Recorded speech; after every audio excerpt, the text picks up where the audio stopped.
Hello, my name is Madison Grimler, and today I will be doing a presentation on magical dinners as my cultural event. Have you ever wondered what it would be like to travel to a different time period? Maybe you want to go back and see the dinosaurs or attend a Colosseum fight. Well, on December 4th, I was able to go back in time and attend something truly amazing. I went to Pontiac, Illinois, and attended my old high school's magical performance at our local Elks Lodge. It was an amazing event, and I think everyone needs to attend at least one in their lifetime. According to the website magicaldinner.com, a magical dinner is a 21st century recreation of the Renaissance feast that were held in the great baronial halls throughout England during the 12 days of Christmas. And believe me, it is just that. In this speech, I'm going to tell you a bit more about cultural aspects that I believe relate to magical dinners and my experience with the event. I find magical dinners to be truly intriguing and cool. Having been in magicals for 4 years during high school, I feel like I'm pretty well versed on the situation. First, I would like to start by describing my night. Second, I will describe some of the cultural aspects that I think relate to this event. And third, I will reflect on the event. Now that I have given you a preview of my speech, I will begin to discuss my first main point, which is describing how the event was. There are many different parts to a magical dinner, and the first part is being seated after your arrival. As you enter the building, you generally wait in line with all of the other guests, and the court singers begin to seat you. Each table is named after a different royal family. For example, my table was named after the Sir Lancelot family. In an interview I did with the director of the event, I asked him how he generally comes up with the names for these tables, and he says they normally come from books or names of old kings. Many schools put on magical dinners during the Christmas season. In fact, some even put them on in colleges. In another interview I did with a performer from a magical dinner, she said her college, Indiana State University, puts one on every year. The second part is the presentation of the royal court. The royal court consists of 23 high school students acting as if they are from the Renaissance era, and they appear in full costume singing a song called The Great and Mighty Wonder, which is showing honor to the Lord. As they enter, they advise the guests of the castle to sit back, relax, and forget about all 21st century things. They ask that all phones be turned off and put away so that you can truly be transformed to a different time.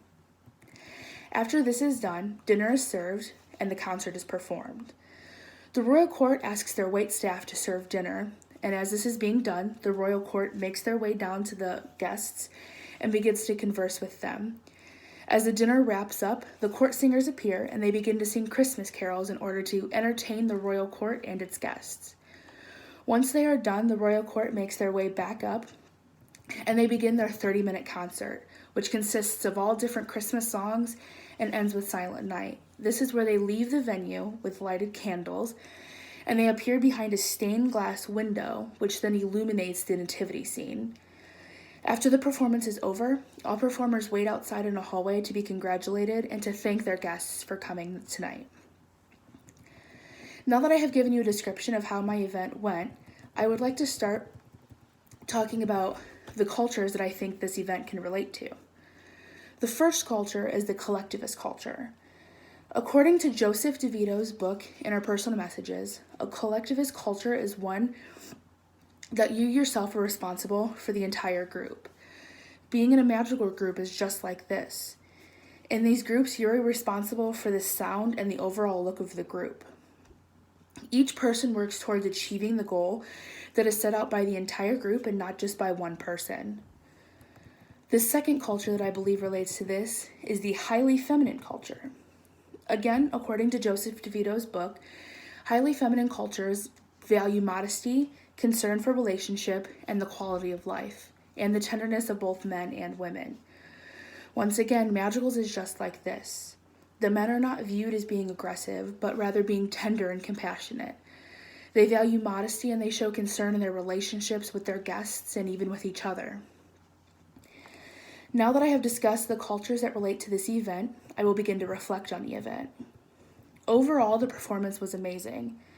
And how did I feel being there? Like I said before, in high school, I was part of this group. So being back there after 2.5 years was amazing. I was very comfortable with being there and being around everyone that I knew. There was a lot of nonverbal communication going on during the event between myself and my friends who were performing. I think my presence was an encouragement to my friends who were in the performance. Occasionally they would look at me and they would make facial gestures or hand gestures as if to show me they were happy that I was there and that they wanted to show off their great work that they had been doing. Did I connect with this event? I was definitely able to connect with this event and the people in it. I loved singing, and that was one way I connected to the performance and the performers. They were also all around the same age as me, and it was much easier to connect with them. Most of them were also my friends. I have known many of them for many years, and getting to watch them perform and see how far they've grown was really amazing. Now that I have discussed all of my main points, I would like to give you a summary of what I learned. First, we started discussing how the event went, the arrival, the explanation of seating and the table names. Then we learned about the royal court and how they transform us into a different time. Finally, we talked about the dinner and the royal court ending in Silent Night. Next, we discussed some cultures that related to the magical dinner. The collectivist culture, which is where you are responsible for the overall group, and the highly feminine culture, which emphasizes the tenderness of men and women. Finally, we discussed how the event made me feel and what I took from it. As we can see, in this speech I was able to tell you a bit more about the cultural aspect of the magical dinners and my experience with the event. Now that you know what a magical dinner is and how it made me feel, you can go out, find one near you, and be taken magically from the 21st century and be placed in a Renaissance feast. Thank you.